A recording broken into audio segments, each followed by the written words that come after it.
Good morning, everyone. I'm Dr. ASHU Agarwal, and I welcome you all to our instruction course, Astigmatism Management at the Time of Cataract Surgery. As part of this course, we have a faculty talk, a keynote address by Dr. Shail Vasavra. So we'll be starting with him, and the course will happen after that. The topic for Dr. Shail is Low IOP Phaco, a new trend. Shail, are Uh, you ready? Thank you very much, sir, for letting me speak in your course. So, why do fluidic parameters matter, and do they really impact the eye? So, this was a study we did way back with the gravity fluidics with the Infinity, where we found that when we use higher flow rates and higher bottle heights, it leads to more corneal edema and more anterior segment inflammation on the first post-operative day. And we did live intraoperative IOP transducer measurements, and as you can find that when we use a bottle height of around 100 which was our standard, the intraocular pressure actually rises up to 80 millimeters intraoperatively during our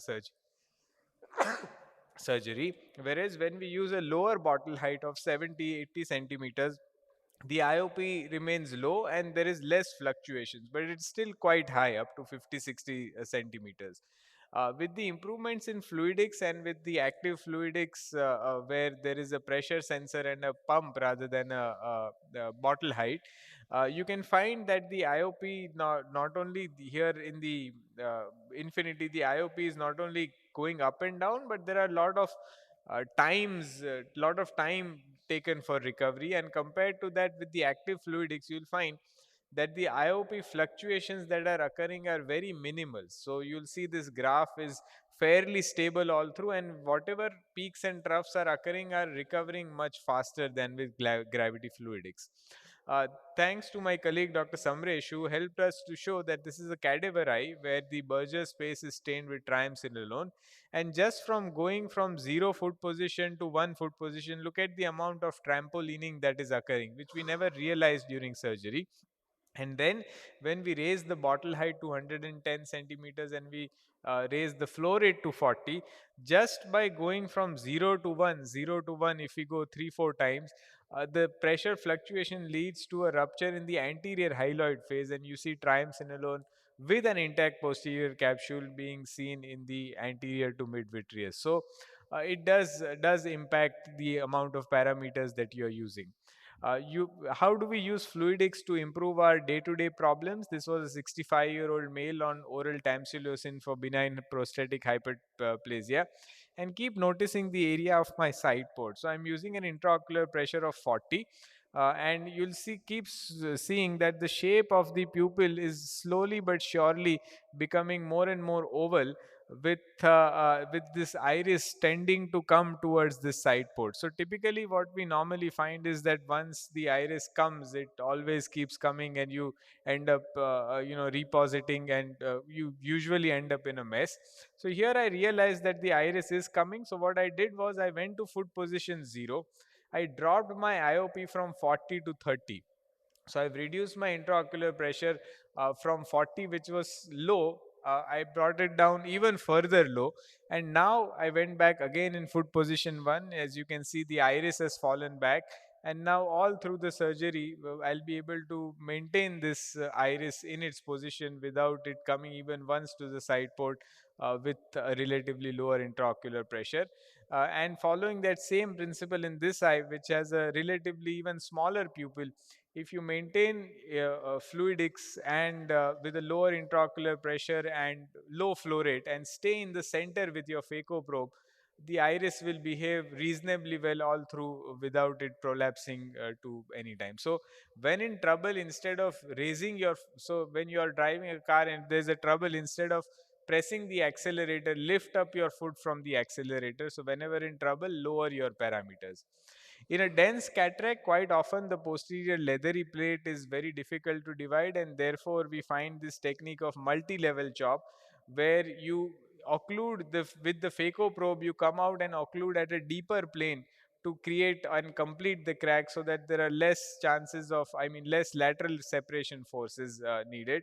Like in this case, I could not complete the crack in one go, so instead of going too much of lateral separation, I brought out the probe, occluded at a deeper plane, and then completed the crack. Once again, here a very brunescent black leathery plate, as you can see.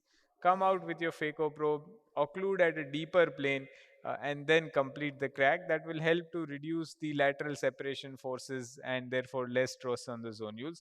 But the key is to have very small fragments. So you want to have, there is no fixed number, 4 pieces, 6 pieces, as small as possible, and smaller the fragments, much more easily you will be able to remove them, and you'll be able to remove them comfortably at parameters which we would generally not be using. So here I'm using an intraocular pressure of 20 and a flow rate of 25, and make sure that you don't occlude with your phaco probe. So I bring the fragment to the center, turn my tip sideways, and therefore use the Keros links. If you see, I'm using my left hand to reposition the fragment rather than moving my right hand, because larger fragments, although we sometimes don't realize, we found this on intraoperative OCT, that they keep tumbling and keep hitting the endothelium, and these are the cases which we find that why do I have a striate keratopathy in this case next day when everything intraoperatively seemed to go off well. So with maintaining these principles, you can do quite well. In a post-radial keratotomy eyes, the challenges are quite a few. One is incisions. If possible, you want to try and locate them between two radial keratotomy cuts, but it may not be possible in such eyes where there are a zillion cuts, so you may need a scleral incision, and there's no harm in doing that. But basically, the RK eyes are myopic eyes, and there is a very high chance of low scleral rigidity, that is fluctuating globe, as well as chances of the RK incisions opening up anytime during the cataract surgery. And therefore, in such eyes, using lower parameters definitely helps, because even with low intraocular pressures, you sometimes find the eyes too deep, or too deep to actually perform the phacoemulsification procedures, and you can achieve such outcomes consistently. However, there will be cases that, in spite of doing everything, like in this case, we had a split in the RK incision. My incision wasn't so scleral, and therefore you have to suture such eyes. Post ICL cataract, two challenges. One is you can do a femtosecond also through the ICL, and it's easy to remove the ICL, but you need a 3.2 millimeter incision, which is too large for our phacoemulsification. And therefore, after removing the ICL, we actually suture the wound on both sides, so that our phaco probe, the main incision, doesn't leak. And these eyes typically are extremely high myope, so very low intraocular pressure generally suffices, like 20 millimeters. And you can follow these principles even in cases of posterior polar with pre-existing defect, protecting the polar until the very end, so that the chamber doesn't fluctuate and there is no split in the capsule. So I think the lower intraocular pressure, if you keep an eye on the intraocular pressure, you'll definitely find that things are improving as far as things are going. How low is low? I don't think there is one fixed number. But I think if we compare gravity fluidics, even if you use an intraocular pressure of 50, that's equivalent to a bottle height of 70. So anything that you use is lower than conventional fluidics. Number is not very important, and our preference is to work between 20 to 50 millimeters of intraocular pressure. Thank you so much once again for the patient listening. Thank you, Shell, for being part of this course. And now we come to the course per se. It's Astigmatism Management at the time of cataract surgery. I'll be introducing the faculty shortly.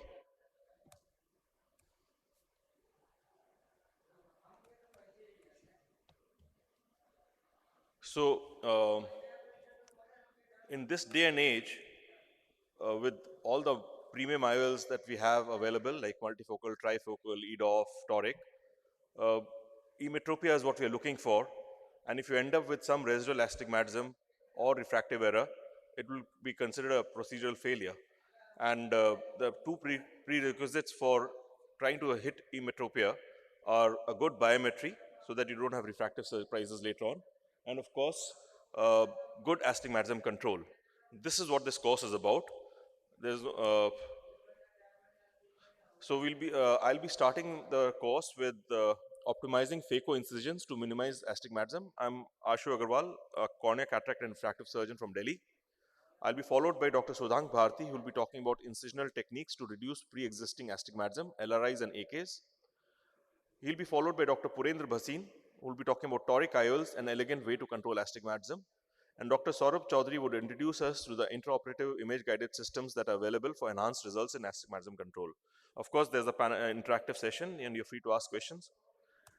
So I'll be starting my talk optimizing phaco incisions.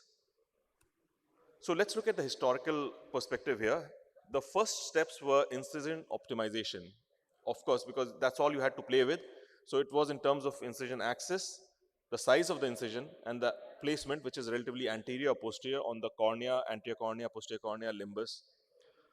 And astigmatic keratotomy followed. It was a powerful but erratic tool, but with relaxing incisions which move posteriorly, there were some good results, and peripheral corneal relaxing incisions and limbal relaxing incisions are still in vogue. This was followed by opposite clear corneal incisions, which was a logical fallout for the cataract surgeon.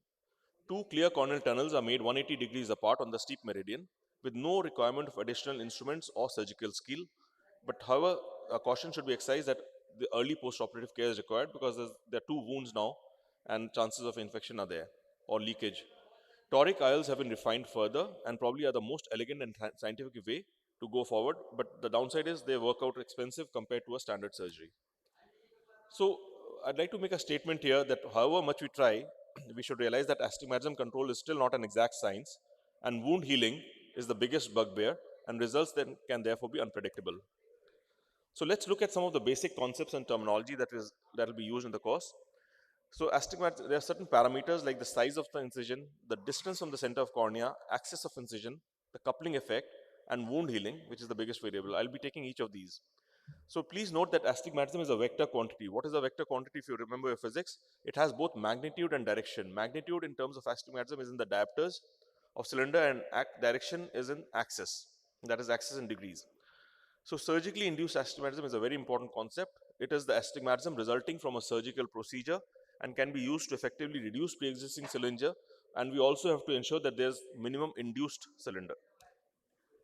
So coming to the first parameter, the size of the incision, as the size increases, the SIA, that is surgically induced astigmatism, increases because there's greater relaxation of tissues. If you look at the schematic on the right side, the longer incision, there's greater wound slippage and therefore more SIA. Distance from the center of cornea.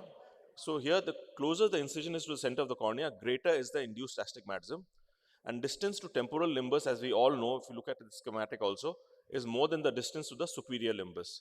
Therefore, a temporal clear corneal incision, they are further away from the center than superior oblique clear corneal incisions, and therefore SIA is less, and therefore the popularity of temporal incisions, clear corneal incisions.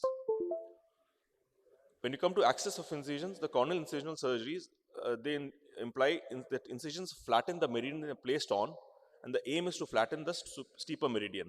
So the tunnels or relaxing incisions either placed there or on temporal. Corneal tunnel can be made temporally or steeper on, which is known as, when you place it on steeper axis, it's called on-axis phacoemulsification. Coupling effect is a very important concept. What it essentially means is that modification of one radius of curvature results in an opposite and equal effect on radius of curvature 90 degrees away.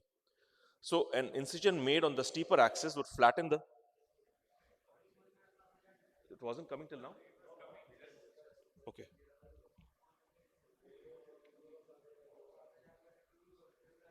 Hmm?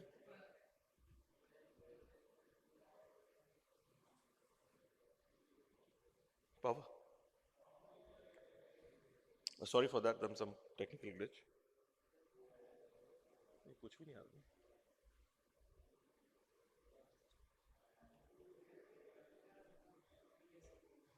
Okay, ठीक है.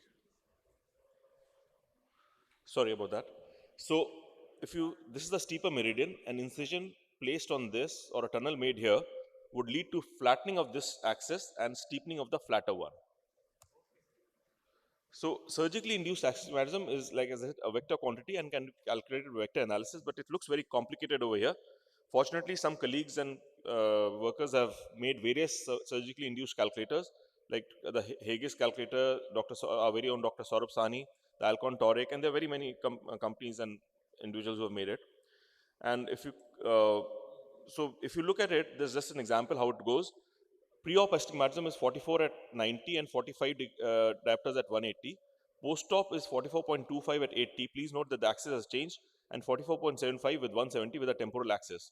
So if you look at it, and I would encourage all of you to play around with it to understand what it means. So it is 44 at 90, 45 at 180 with a resultant post-op keratometry of 44.25 at 80 and 44.75 at 170. So the individual SIA is now 0.56 at 99 degrees.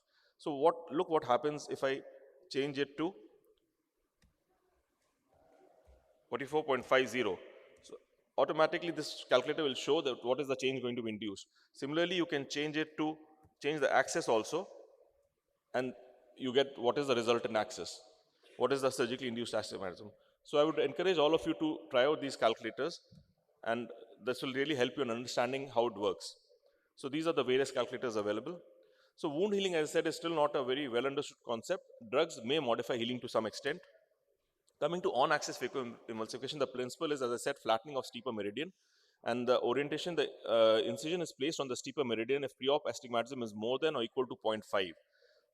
My personal preference is that for pre-op astigmatism less than 0.5, I would go with the temporal clear corneal. Placement is usually clear corneal. Incisions can be moved anteriorly or posteriorly along the axis. They could become mid-limbal or posterior limbal to increase or decrease the induced astigmatism respectively. Coming to size, we don't like to go above 2.8 or at the most 3.5, especially if it's temporal clear corneal. Earlier, we have all done in the early phase of a career up to 5.5 millimeters, but that's not encouraged because it could be a leaky wound. And posterior limbal and scleral incisions, as you rightly know, can be longer because they are more posterior, and induced astigmatism would be relatively lesser. Coming to OCCI, these are two standard phaco incisions which are made 180 degrees apart from the steep meridian. The advantage is that no additional surgical skill or instrumentation is required. Instruments used for clear corneal incision are used for OCCI.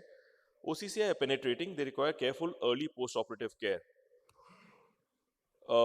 Basically, the inclusion criteria that for any cataract surgery, an astigmatism of up to 1.25 diopters, and workup is for a routine cataract surgery. A good note of axis of astigmatism is required and should be very accurate. So coming to the surgical procedure, reference marks are made preferably while sitting position, and on table the steeper meridian is marked using an axis marker. The incision could be clear corneal, limbal, posterior limbal depending on the pre-existing astigmatism. If it is posterior limbal, just a little tip here, a conjunctival peritomy should be done just behind the incision. Otherwise, the egress of fluid will cause ballooning of the conjunctiva and that will make surgery difficult. Proceed with phacoemulsification surgery as usual. You may decrease the size of incision before or after IOL implantation. Now, we do not recommend above 3.5 millimeters in temporal clear corneal incision. In OCCI, the steps are the same till IOL implantation, and after that, with viscoelastic in the AC IOL, you can make another tunnel 180 degrees opposite. And again, surgery is completed, and I would recommend to hydrate the OCCI wound because it tends to leak because stromal hydration has not occurred in it, unlike the mains incision. Post-op follow-up is like for any routine phacoemulsification, and careful observation of astigmatism is recommended. This is the instrument. These are the instruments used: reference markers, the axis markers. I think a little more detail will come by Dr. Purendra there. So marking is Dr. Purendra will be doing that. I'll skip that video. Just a little video to show what I meant by conjunctival resection, peritomy. Because if it is a posterior limbal, you know the fluid coming out will balloon this conjunctiva. So it's a very simple trick here. Just open up this wound, and when the eye closes while patching, it just comes back on its own to its original position. And OCCI, again, a very simple procedure. With this, after the lens is in place, the IOL is in place, just remark the axis. You already know the early axis.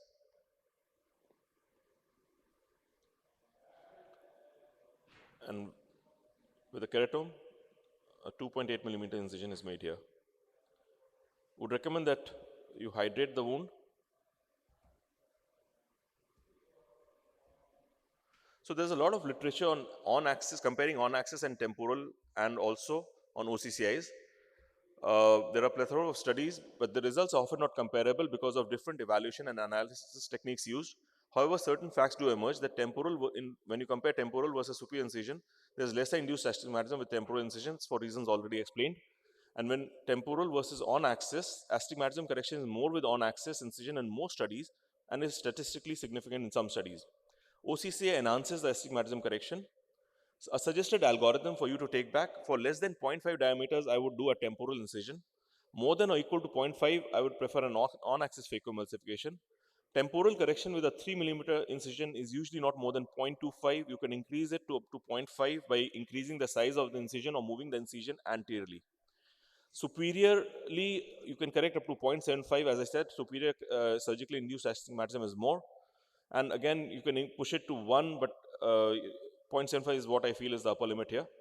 OCCI, an additional 0.5 to 0.75 diopters can be achieved depending on the parameters used. With on-axis phaco, we are not very aggressive now because there is a unstable wounds. Risk of endophthalmitis is there if we increase the size of the wound, and better and more specific methods are available now. Again, similarly with OCCI, although it's a valuable tool to enhance astigmatism, it's a simple low-cost method done in the same sitting with just one additional step, but a similar restraint of over-aggressiveness needs to be applied. In conclusion, on-axis phaco and OCCI are good options to deal with mild to moderate astigmatism up to 1.25. In fact, now this threshold is decreasing. For me, it used to be 1.5. Now then it became 1.25. Now at even 1, I would probably consider a toric IOL. But 1.25 is a good point to start with for you. We are not very aggressive now because as I said, other options are available. We need to get familiar with the SIA calculator. Exact axis measurement is essential to this surgery, and we should develop our own nomogram. Thank you for a patient hearing. So now I'll invite our next speaker, Dr. Sudhank Bharti. He'll be talking about incisional techniques to reduce pre-existing astigmatism, LRIs and AK. Dr. Bharti is a very prominent surgeon from Delhi. He was the pioneer of LASIK and also femto laser cataract surgery in Delhi. And he's fortunate to have him here. Unfortunately, he has a very bad laryngitis and he can barely speak, but he did decide to come and at least be here with us, and he'll try to put in some important points. Dr. Bharti, please. Hello everyone.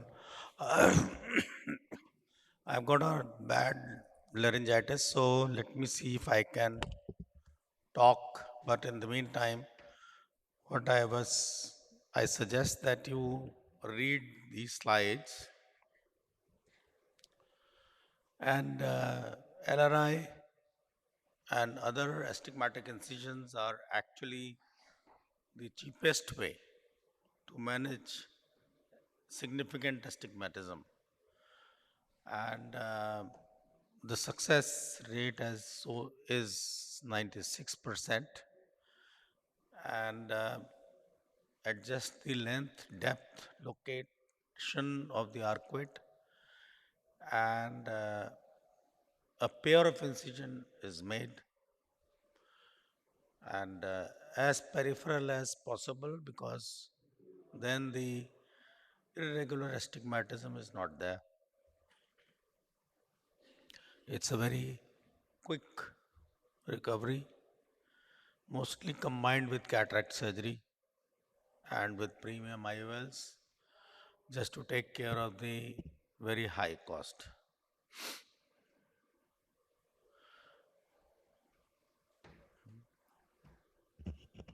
Quality of vision is good, and this NAPA nomogram is more predictable and accurate. Factor is you have to be accurate in the pachymetry and adjustable diamond knife, but you can take something like 600 micron for the periphery, and there should be no perforation of the cornea. So you have to select the proper table, which could be with the rule or against the rule astigmatism. This is very important.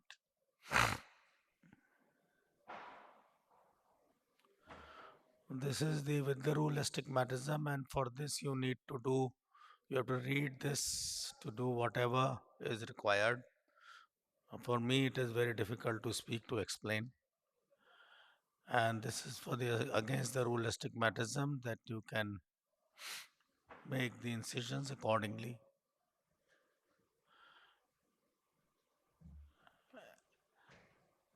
Astigmatic keratotomy is when the corneal transplant and radial keratotomy, they provoked to get the astigmatic keratotomy. It is useful in all these conditions, especially after excimer laser. And there are 4 formulae: Norden, Lindstrom, and Thorntons, and Nichamin. Nichamin is the most followed and popular. Important thing is coupling. When along the meridian of the incision and central, flattening of the cornea will occur, and meridian 90 degrees away steepens. This is what is coupling. So the effect is actually double. Whatever you're targeting, you will exactly double the effect. So indications are there. You can do in multifocal accommodative IOL to reduce the astigmatism and get better results. It is not working in hyperopia, and if, of course, all these conditions are contraindications.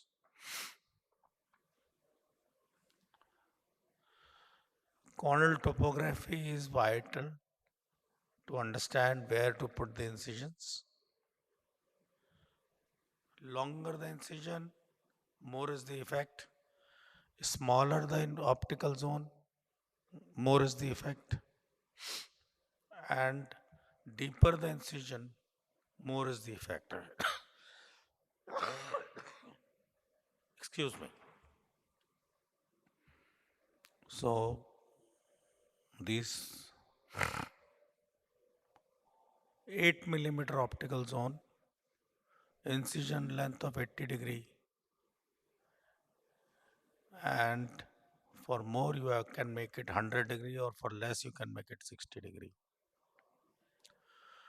The age taken is for 50, and decrease 1 degree for above 50 and increase 1 degree for over 50. And it is this formula which works.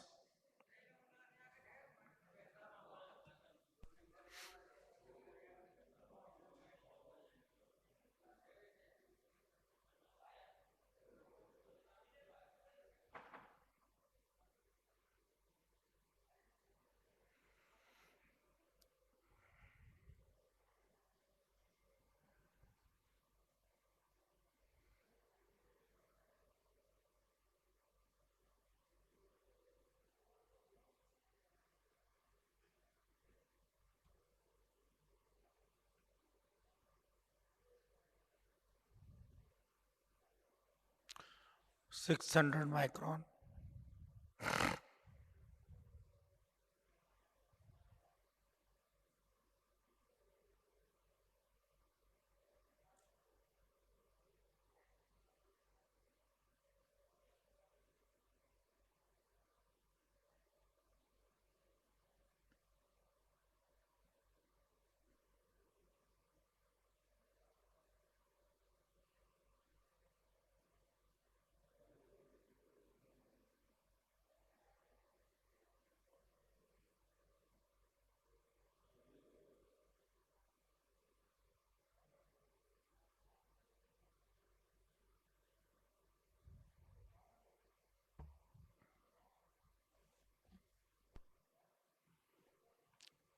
LRI with femto are more precise, and this is the nomogram for the laser. And when you open it, they start working, so you can titrate the results, and it can be monitored with the OCT while doing it. So there is no perforation and 90% of the depth is achieved. The most common nomogram is Donald field.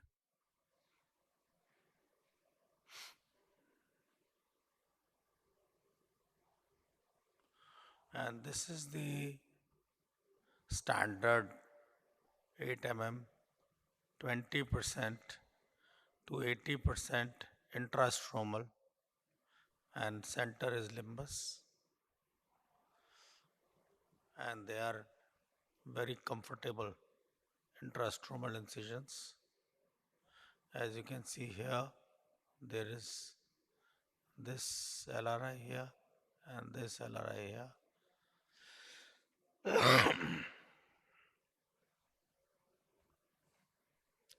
Foreign body sensation, overcorrection, which can be sutured, undercorrection,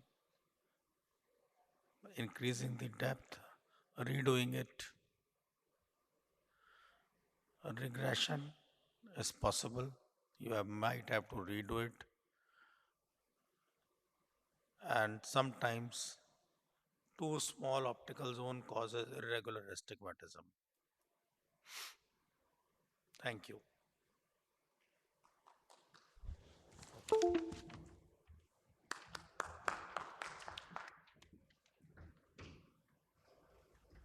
Thank you, Dr. Bharti. And now we'll have Dr. Purendra Bhasin talking about toric IOLs, an elegant way to control astigmatism. Dr. Purendra. Thank you, Dr. ASHU, for giving me this opportunity in your course. And friends, um, toric IOL is one of the definitely one of the best and elegant way of correcting the astigmatism, and this is one of the most established way. And before taking it further, I will give you the importance of correcting the astigmatism. If only a 0.05 diopter of astigmatism is left over, it can decrease the vision to 6.9 or 6.6 part, and now the cataract surgery has become a refractive surgery. So most of the patients, they are very demanding, and 6.9 6.12 vision, and with 0.75 diopters you can have 6.12 vision, and with one diopter 6.18, or even 1.5 diopter 6.24 vision. So visual outcome with toric IOL, various studies have been there, and they have all proved it to be the best, and there is a better visual acuity, less post-op refractive astigmatism, high ratings for clarity of vision, greater spectacle independence for distance, high patient satisfaction with toric IOLs. So all the studies have proven till now. The scope of my talk today will be on the preoperative assessment, intraoperative pulse, and the postoperative correction of the surprises post after this surgery. The patient selection is one of the most important thing, and we should understand the patient's expectations, why the patient has come, for what patient has come to us, and proper counseling has to be done, and we should tell them that we are targeting 100%, but the technique is there, and we may land up a little less or so. And careful patient examination is very important. We should treat epithelial Bowman's membrane dystrophy and other treatable basement membrane dystrophy and other treatable corneal irregularity before the surgery.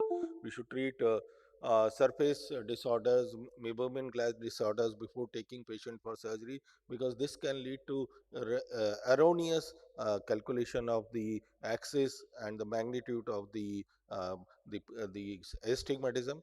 We should look for any corneal dystrophy, Salzmann nodule, scars, presence of RK marks, PRK, LASIK, and accurate preoperative testing of cylindrical power and axis is very important. And we should not rely on one reading. Treat only the corneal astigmatism. I remember one patient came to me for the for the refractive surgery, and she was young, around 30 years old, and she was advised refractive surgery elsewhere. And she came to me. When I saw the patient and we did the topography, we found that the corneal astigmatism was minimal. Then when we dilated and saw the patient, there was a subluxation of the lens which was inducing 2.5 diopters of the astigmatism in that particular case.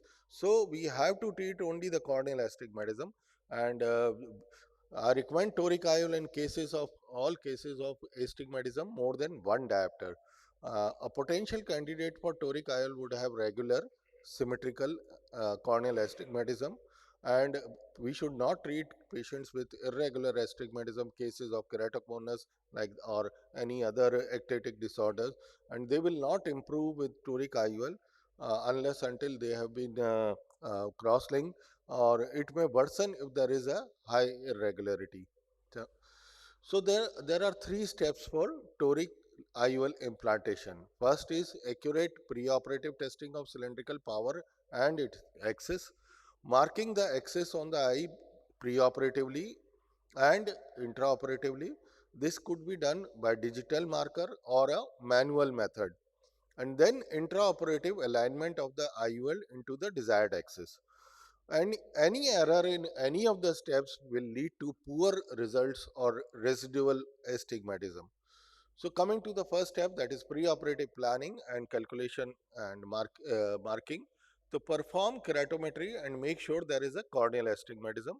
Perform topography to evaluate to find out the location of the steep meridian and the axis, and it will tell us if the astigmatism, whether the astigmatism is regular. It will further give us the idea whether the astigmatism is symmetrical or asymmetrical, and to some extent it will help us in to evaluate dry eye also. Then coming to the step 3, perform a posterior corneal measurement with the pentacam or Galilei, and this is also very, very important. So we should use the magnitude of astigmatism of a manual or a automated keratometer. You take into consideration, that is very much reliable, the magnitude or the number of astigmatism, the power of astigmatism which we are getting with the manual or automated keratometer, and it should be rechecked by IOL master and lens star.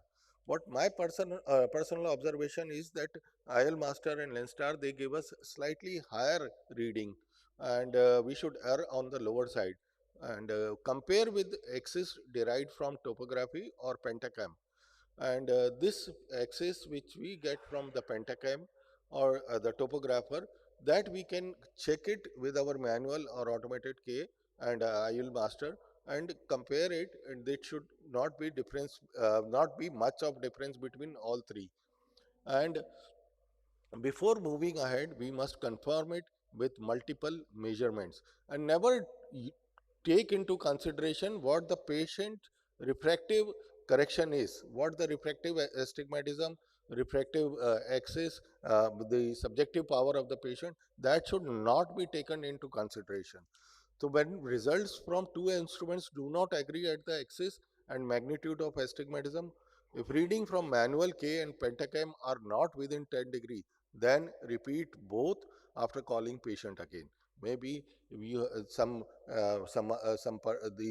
there may be the dry eye, or you must have put the dilating drop, all these, and lubricating drop, and if you have done applanation tonometry, all this can give change, give rise to change in the magnitude and axis of the astigmatism. So we can call the patient again after some time and repeat the patient with the power again.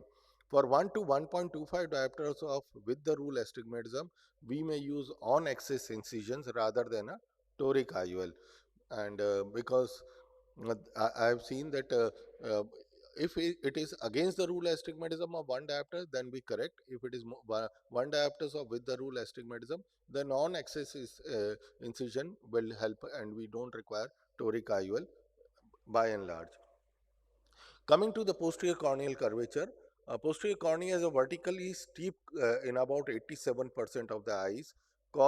This causes a net against the rule astigmatism, as back cornea is a concave or a minus lens and causes opposite effect.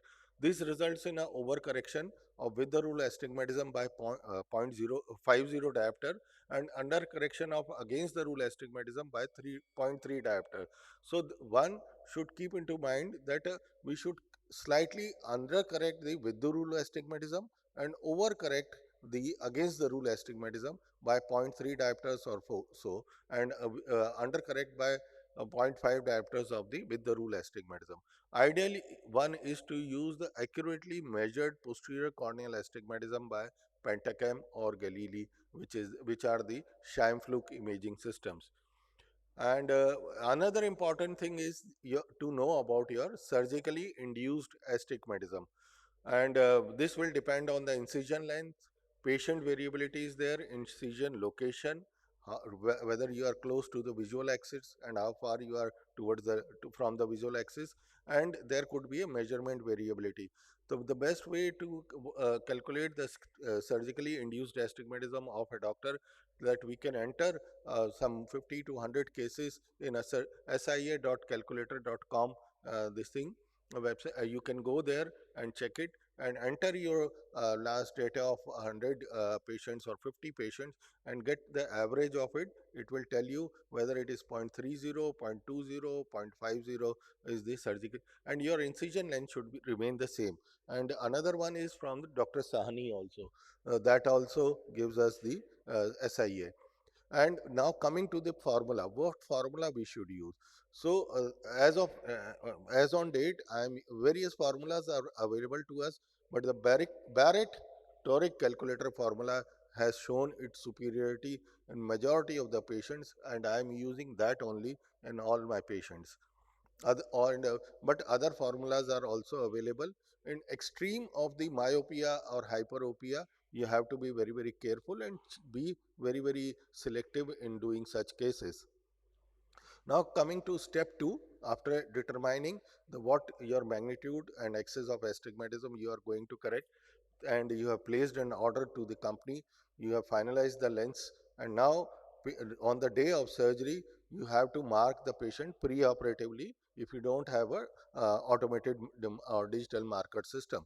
So when you are doing a manual marking, you can use either a free hand on the slit lamp, as you can see, and the patient has to keep her head, or patient's head should be vertical, and that is very, very important, and forehead should touch the band of the slit lamp, and patient should look straight into, and the eyes should be wide open. In this particular case, I am marking 180 degree with a free hand in my left eye, with my left hand, and the patient on the patient's right eye, and as you can see, these are the marks.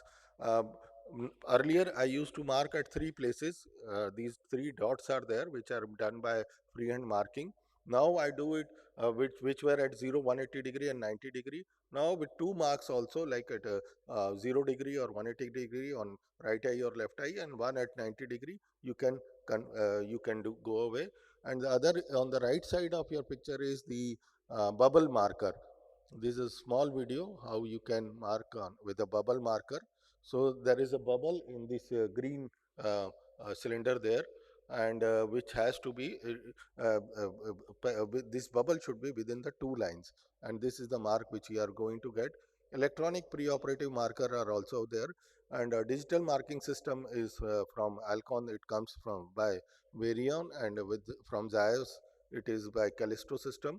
There also you have to register the patient preoperatively, and this helps. This works on the principle of registering the scleral conjunctival vessels and the iris pattern. So in the operation room, there are 7 pearls which should be taken into consideration. Corneal marking should be done, and which what is the incision location, that has to be marked before. We should be very, very careful in the size of the capsular axis. It should not be too small, it should not be too large, it should cover 0.5 millimeter of the optic of the lens, and position IOL short of intended axis of implantation by 30 degree. And then after once you have implanted, you have removed the viscoelastic from behind, you can rotate the IOL. OBD removal under the IOL is very important. tap IOL to fixate to the capsule, and final IOP should be in the low or mid teens. It should not be overfilled, otherwise the lens can rotate in the immediate postoperative period. And finally, before removing the speculum, you should check it whether it is aligned with the desired axis. Now this is the sheet which comes from the company, and this is from Alcon company. This is a patient where the power of the cylinder is 3.22 diopters, and it is at 94 degree, which is the pre-operative cylinder. And then the lens which has been ordered is at 25 diopters with cylinder to correct cylinder of 3.75 diopters at 95 degree. And this is the 95 degree is the axis of implantation or alignment, and this is the model of the lens T6 with the residual astigmatism of 0.16, which is intended after the surgery, and with the 0.23 diopters of residual spherical power. So this is the surgery, and which is by the help of a Varion system, and this is a manual capsular axis, and after the polishing of the capsule completely, uh, the lens is injected, uh, and I am using a hydro this thing system, irrigating system, and I am not used in this particular case viscoelastic, but one may use. I will prefer that we should use viscoelastic. Now we are aligning the lens at 90 degree, 95 degree. This is the intended axis, the green one, as you can see, and uh, our 180 degree or 0 degree was the incision location. So this is how the lens is covered all around by the capsular axis margin, and it is very well aligned at the end of the surgery. And I am doing hydro. The wound is hydrated. Another case, which is toric IOL, axis of placement here is 170 degree, and the cylindrical power is 3 diopters, and at the corneal plane it is 2 diopters, and the incision location is 60 degree, as you can see in the bottom. So this is the surgery. So first we have to align with the Mendel's marker. A 60 degree mark is done, incision for the incision location, a diamond blade, and capsular axis, adequate size capsular axis is made, and after doing phacoemulsification, IOL is the loaded in the cartridge, and now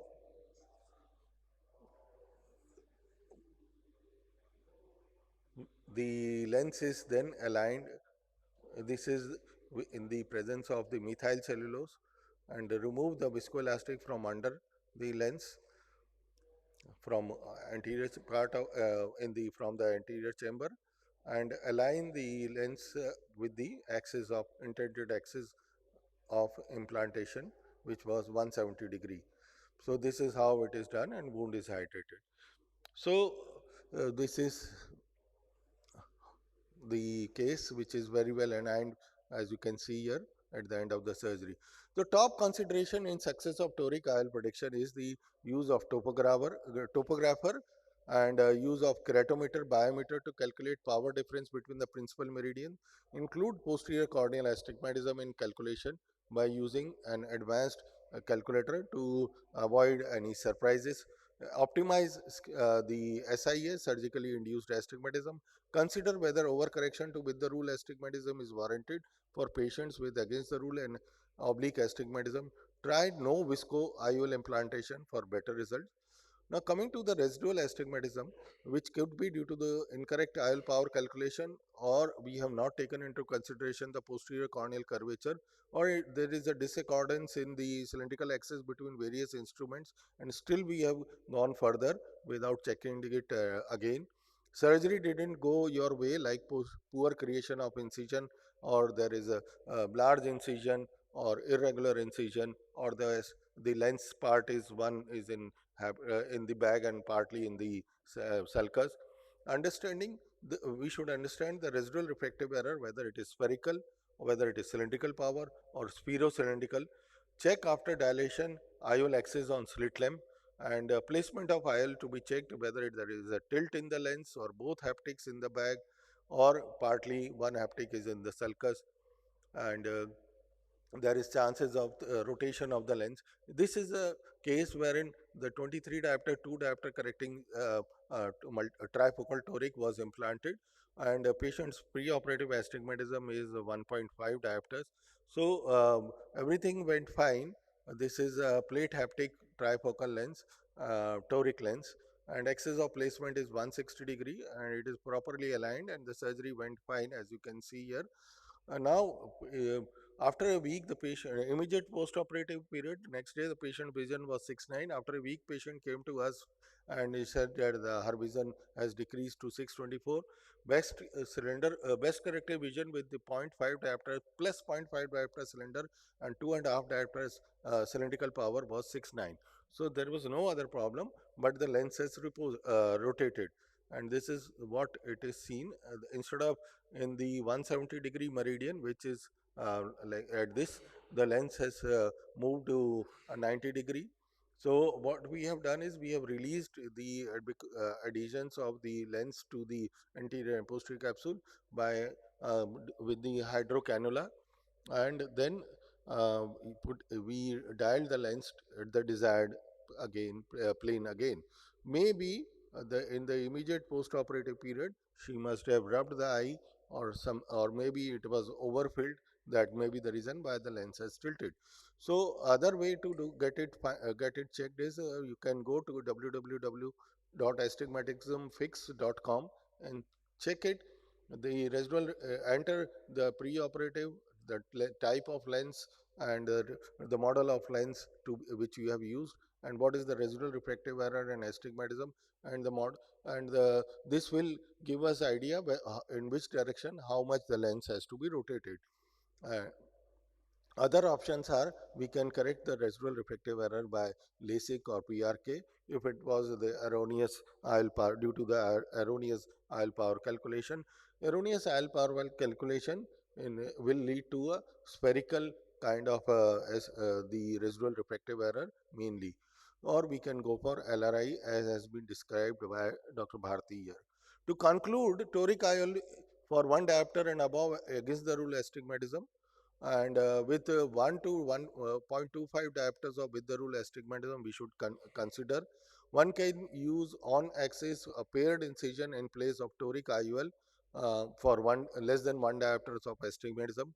Intrastromal limbal relaxing incision, arcuate incision by femtosecond laser or manually by diamond knife is a good option for less than 1 diopters of astigmatism. There is less dry eye, wound gap, and better predictability.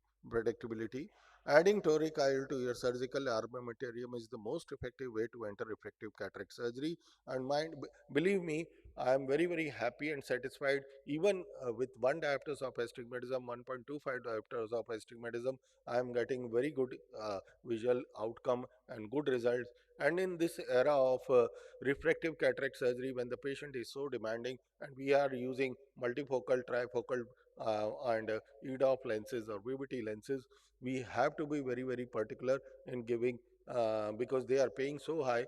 So in lieu of it, they want a best quality distance and near vision. So toric lens is the way to go. Thank you.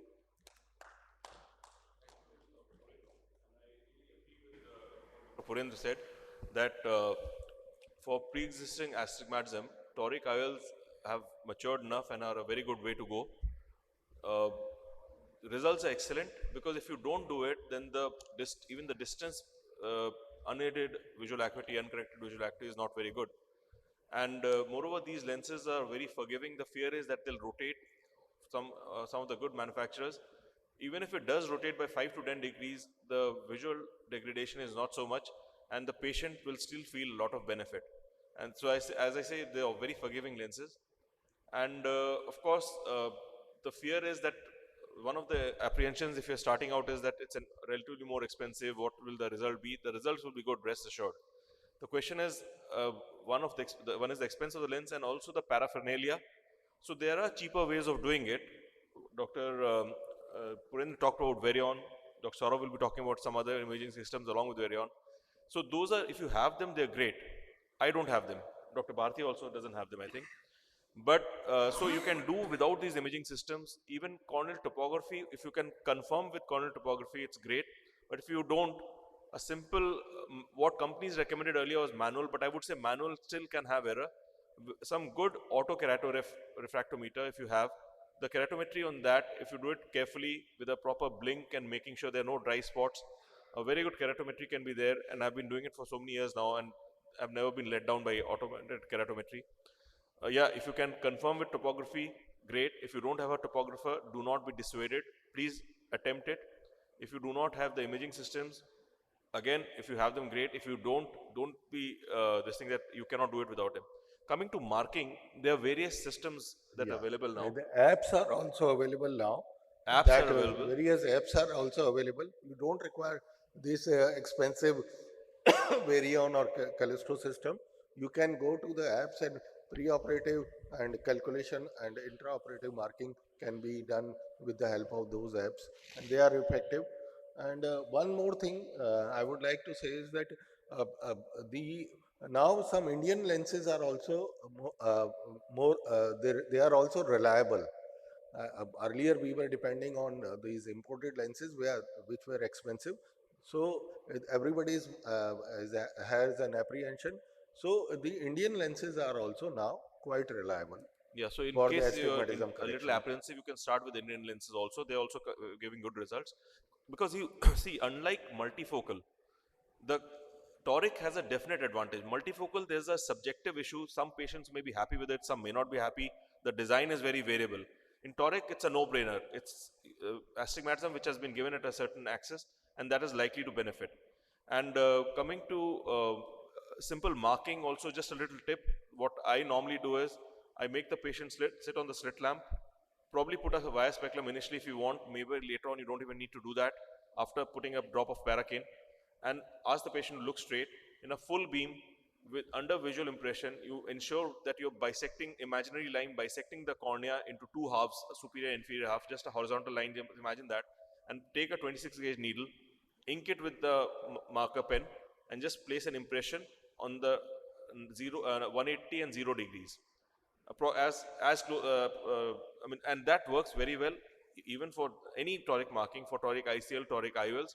This is what I try to do, and this really helps. And the impression is there, even if it goes away, the indentation due to the 26 gauge needle, the sharp needle, that stays. And even if the ink mark goes away, you'll still have it while you're on table if there's some transit time delay.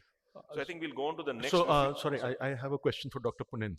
Uh, like I might be very wrong, so I just want to ask that question.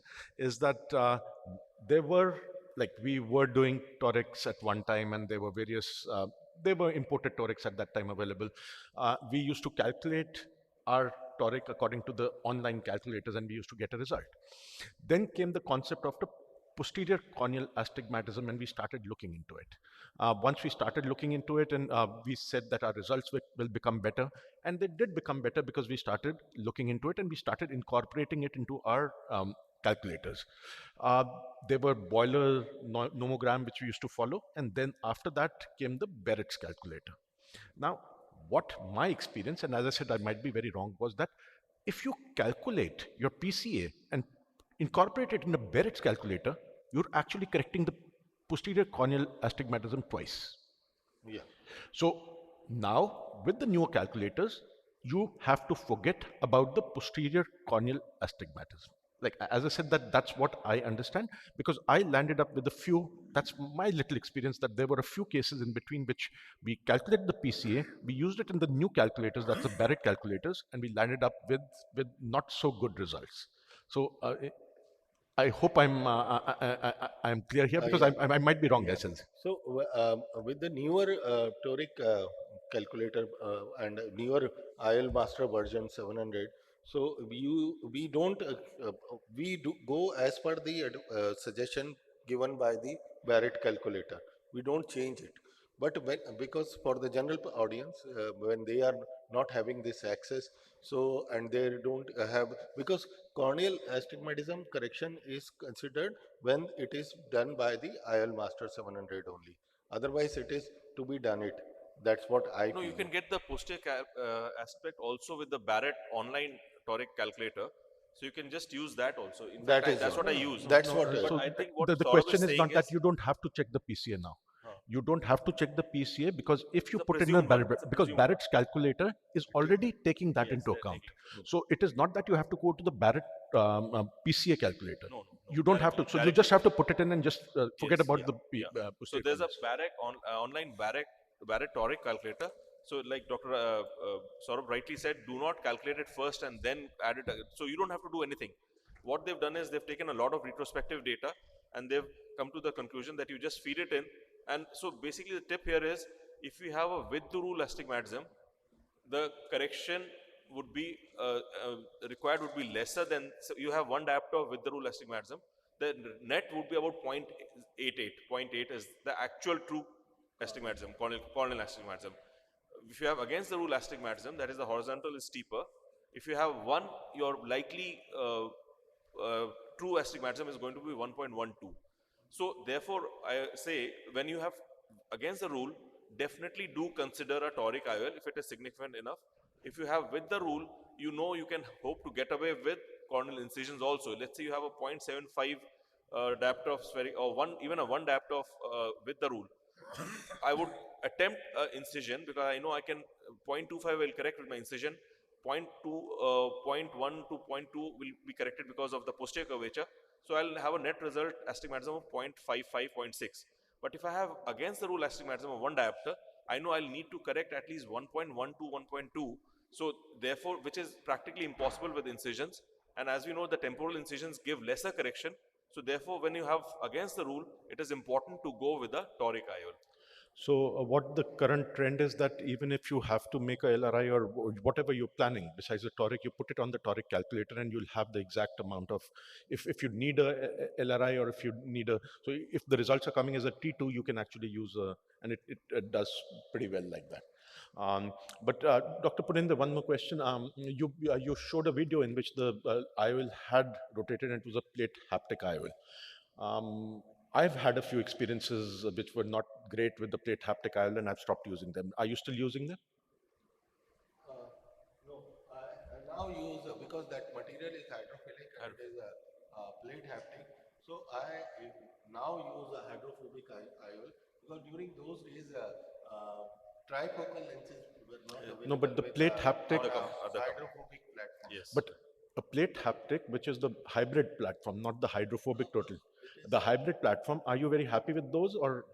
uh, otherwise it was good, but rest of the things were good, and many So people are still using. yeah, so I know a lot of people are using it, but what I have experienced is that the plate haptic, the hybrid lenses from the particular company, they're slightly rigid. So if you put the leading haptics into the bag, and if you cannot put the trailing haptics in one go, and you have to use a Sinsky, then it becomes slightly difficult to put it in, and I've had a zonular dialysis in that case. So I have stopped using all plate haptic oils. So that's just my experience there, which I'll say. And the other reason is that there is a high incidence of PCO also PCO, with yeah. such lenses, these lenses. So now I'm 90% of 99% of our hydrophobic acrylic one. Yeah. So Rarely we've I all use. we all use those trifocal lenses, hydrophilic plate trifocal lenses. But I think, yeah. Okay, Dr. Saurabh. Right. So we've had a good discussion here, and we've talked about the toric IOLs, and as the panel was saying that the toric IOLs are here to stay. But the first question is why toric IOLs? It is because once you are, and with the awareness around with the patients, and you are doing cataract surgeries, the patient expect a spectacle-free independence from spectacles for distance vision. That's become the norm because quite a few patients do not require them. They go to a particular doctor, they get themselves operated. Once they get themselves operated, they do not require do not require distance glasses. And once you operate upon them, maybe the surgery has become a perfect surgery what you've done, but the patient is left behind with a particular number. he compares himself to the other practice. So your practice has to be abreast and you have to start using toric IOLs in your practice. But with a lot of other toric IOLs coming in and most of the companies making it, even the Indian companies, there are newer options which are available to align them accurately. And why are they there? Because the method of simply ink and mark is good. It is not a bad practice. But there is something better. And I'm here to talk about some of the technologies which are available in the market. I haven't done a very comprehensive sort of a thing because so whatever is popular, I've tried to put it across. Now, so as I said that the marks, and if I show it in this picture here, the marks here are pretty large. So if I compare one end of the mark to the other end, I have another 5-7 degrees to play around with. So what is the exact place? I do not know. So this is the big problem what you face with the lenses. There can be a small error. So let's suppose this patient which we're trying to do, and she's very apprehensive getting the metal very close to her eye. So she's blinking all the time. And what we land up with is imperfect marks where the patient is moving all the time. So these are the marks what we got. And this was with one of our, so the surgeon is trying to make them straight. And now he lands up with these smudged marks, which will lead to compromised results.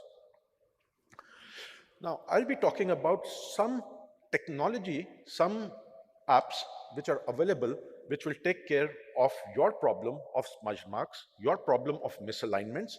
The very first one in which we are using now is on the femtosecond laser.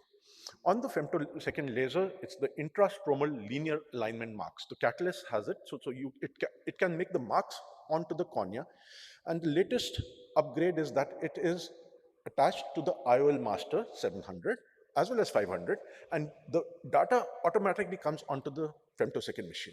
So they have, the Zeiss and Johnson & Johnson have had an agreement where the data from the Zeiss IOL Master 700 is incorporated directly onto the Catalyst, and it will take care of the intorsions, extorsions, and so there'll be marks on the cornea.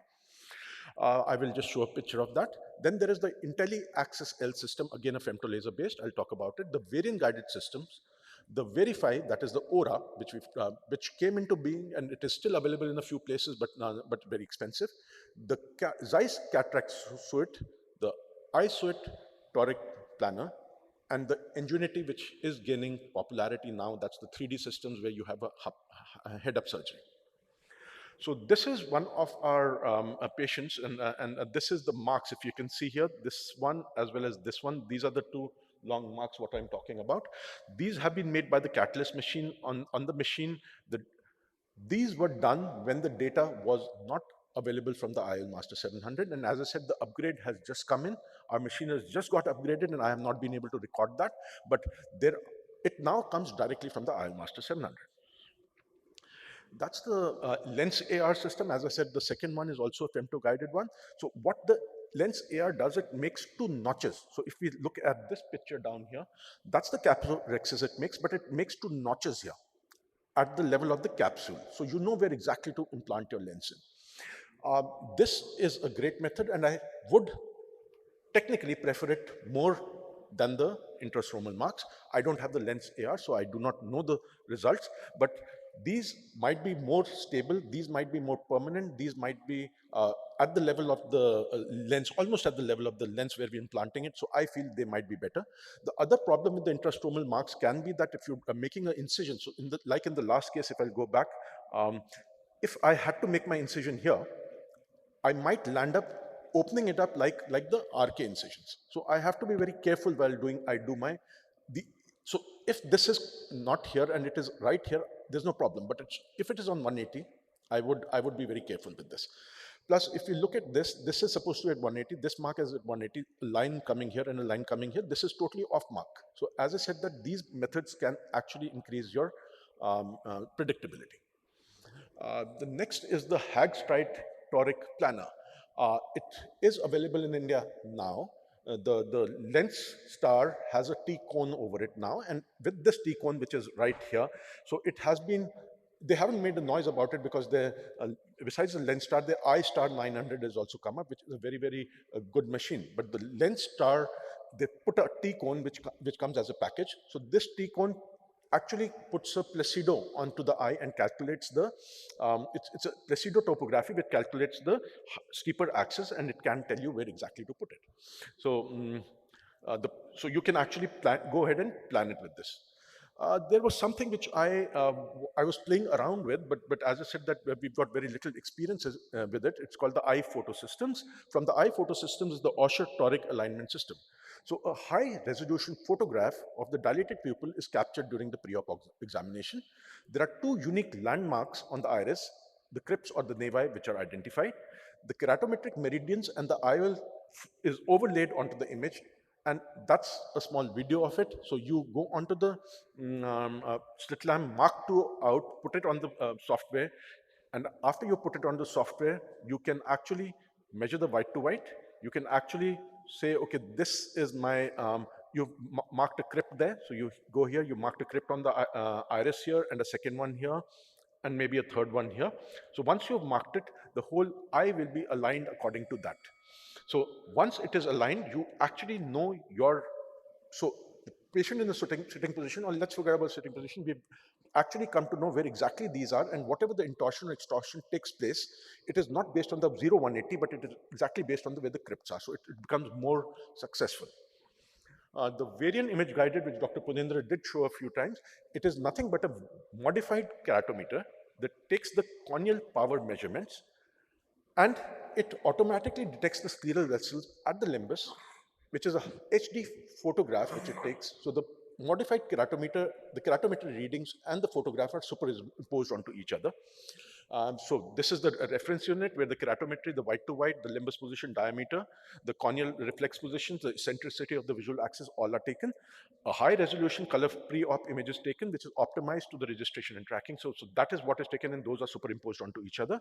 So we've just upgraded our Varian system to the Argos system. So the Varian and the Argos is nothing but the Argos also has a axial length measuring system, a SWEFT OCT in it, which measure the. So what the drawback with the Varian was that it had all the formula, it had everything, but you could not measure the axial length with it.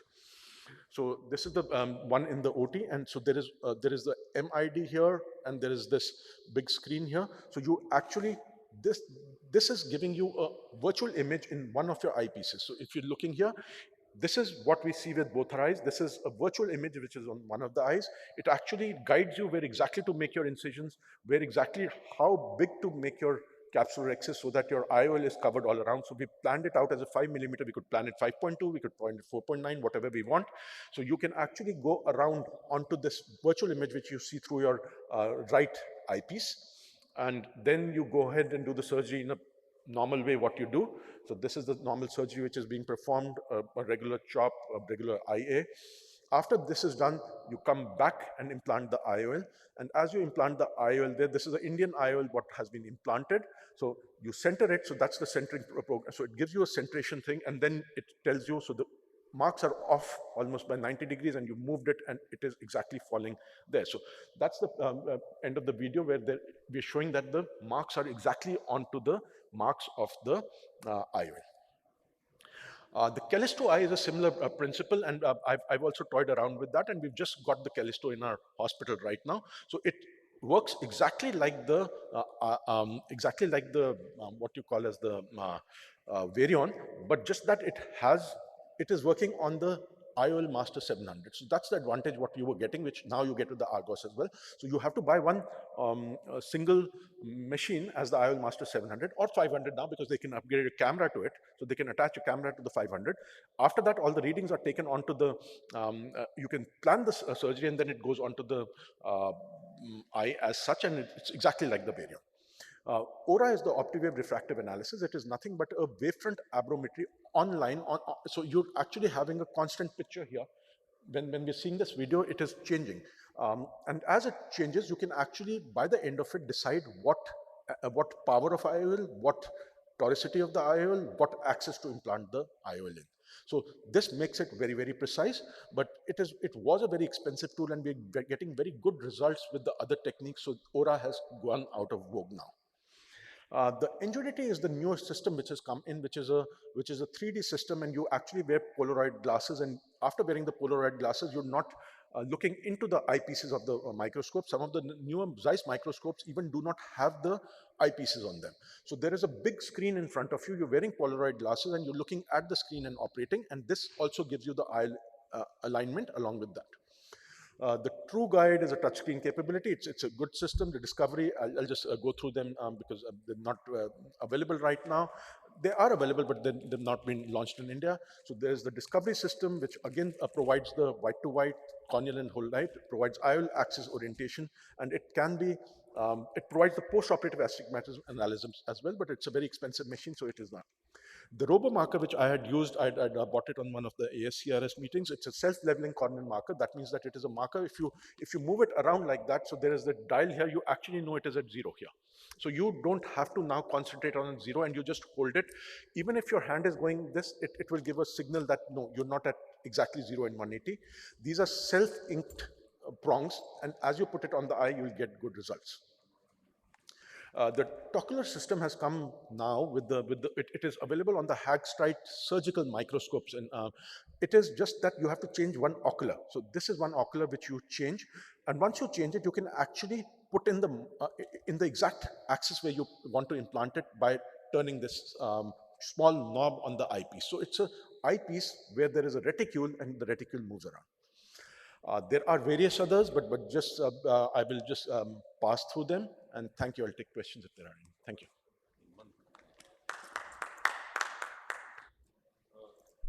Thank you, Dr. Saurabh, for an exhaustive presentation detailing all the various imaging systems. So are there any questions that you'd like to ask? Anyone? If not, any comments from the panelists? Any personal experience of aura or other? So I didn't have any personal experience with Aura, but that video which I've taken it from RP Center. So I requested Dr. Sudarshan Kokar. They have 2 machines there, and they had been using it very extensively, but it does not work with the OCT on this, because it's on the same microscope. So now they're using a lot of the OCT, so they're not using the Aura anymore. And so it's just like a defunct, and it's a very expensive tool. It's a very expensive tool, but the role of a Aura has gone down quite a bit now. As I said, it is available. There are 2 machines in RP Center. Intraoperative OCT, they are using more. Yeah. They're using the intraoperative OCT all the time now. Even for the corneal surgeries, even for some of the cataract surgeries. So wherever they're getting an option, they're using the intracamera. Yes, ma'am. Okay. There's a question there. Yeah. Yeah.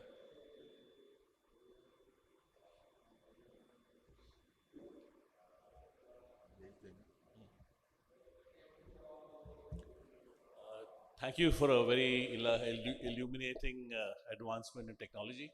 I personally use the Callisto system, and I have one problem which I hope the panel can clarify. The main thing about Callisto is that you do the registration, you have everything on the table itself. When you sort of press the button on the foot pedal to see whether you can get the Callisto readings on, and you find that it's not recognizing it. That means the Callisto, for all practical purposes, is not available for you on the actual time when you're doing the surgery. So I have sort of started marking a toric lens in the exact lens where I want it, and then I see whether I get the Callisto when the patient is on the table. What I want to ask the panel is that if you're using Callisto, is that do you have a system where you can in advance know that the Callisto will not register on a particular patient when it's on the table? So as I said, the IOL Master 700 has a camera. It's a high definition camera which is attached there. Yes. You can actually go into the program and look at the picture there. The HD photograph which has been taken by the machine. Yeah. If the quality of that picture is good, then it is definite that you will get your registration. It's exactly the same with the Varion as well. So let us suppose, so as I said that we've just got the Callisto, but we've been using the Varion in 3 of our OTs. We've got 1 unit down there, and it is going into 3 of our OTs right now, the Varion. So each time, as as as busy surgeons, we don't look at our technicians taking the whole, but each time I don't get it, and I have gone back trying to see what went wrong, and it was always the photograph which has been taken is not the best. So the technician error is that he hasn't looked at the data what he's collected from there, the photograph what he's collected from there, and he has already moved the information into the OT. And once you try to register, it doesn't register. So as I said, that there is somebody who needs to be keeping a check on that. But when you're uploading the image onto the Callisto, that means you're on the forum, you're imaging. Yeah. Is there any indication that this message, this particular image, is not going to register? Is there a readout or a warning that comes up? So no, there's no warning. There's no warning. You just have to look at the photograph. So that there are times that the lid is slightly drooping down, then the whole topography is not taking, the keratometry doesn't come all right. So it can also lead to other errors along with that. So there are no readings which come up as such. Yeah, that's my experience Yeah. also. That I mean, you may look at a picture and you say, okay, the picture looks fine, and on the table the patient is there, and you're going to put a toric lens, and you're expecting the Z align to come up, Right. and it just doesn't move. So I've been forced to sort of do a backup marking myself. And fine. just That's it fine, sort I of defeats the very purpose of getting a Callisto. Is that it's not giving you a red sign or a signal saying that you're going to have problems on the table. I think you should discuss this with the company because this should not happen. I remember when I bought a Varion some 8-10 years back. So during early days, we used to do a backup marking and we used to have this problem with Varian also. But later on, with by upgradation, they have now overcome it. And last, So are you saying that you got a 100% success rate with Callisto? Yeah. No, Not with Varion, Callisto, Varion, Varion. So in case you notice, I was showing my Varion there were marks on that video. It was just because it was in the earlier times. Now the software of the Varion has been upgraded. The chances almost are negligible. I won't say 100%, but there might be maybe in 6 months once you'll have that situation. Maybe I'm like I haven't had that. I haven't had that though. As I said, maybe I haven't had that after the upgrade. But before that, before the upgrade which came about 5 years back, we were marking all our cases. We used to do it earlier. And another thing is that these machines require regular calibration. And these machines, every 2 months, 3 months, the company person comes and do the calibration. That is very, very important. For No, the safety of but the besides the but calibration of this machine, it also has to be calibrated every day in the morning once you that set is it. that Yeah. is So that absolutely so sometimes the machine pop up says that it needs a calibration, and sometimes it's been 2 months or 61 days since the last maybe calibration. training of your technician is another So thing. because Yeah, I agree. I mean, These are the 2-3 technician things. is the one who does the so scanning, and we yeah, upload so you it. need to get back to the company as well.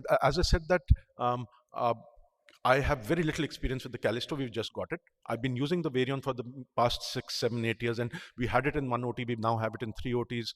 Plus, we have only one unit, though it is feeding into 3 OTs. So we are very happy with it, especially after the upgrades. And when you say, okay, technology is technology, anything can fail. It's like saying, okay, the phaco machine fails once you're doing a surgery, right? So you can't have a backup. You can still have a backup for a phaco machine, but you can't have a backup for such expensive. But yes, it is. So It is. I'm very happy with the results I get with the Z Align on a Callisto. When it works brilliantly. I'm happy. But it's only those frustrating 1 or 2 patients. You think that everything is fine. You get on the table and I think you need to get the company to come and talk to your technicians and also talk to you, so that you know that okay, once you get into the grind of things, you'll realize that it's more often than not. So as I said, that I hardly had any after the upgrade, but before that there were issues which the company knew about and they've solved it. thank This you. should be 0%. And it should be 100% in all the cases. It should come. But if they're claiming it to be a marker less, so it should come. Thank you very much. Thank you. Thank you. Thank you, everyone. And that brings us to the end of this course. I'd like to thank my panelists and all of you for being here. And have a safe journey back. Thank you. Bye-bye.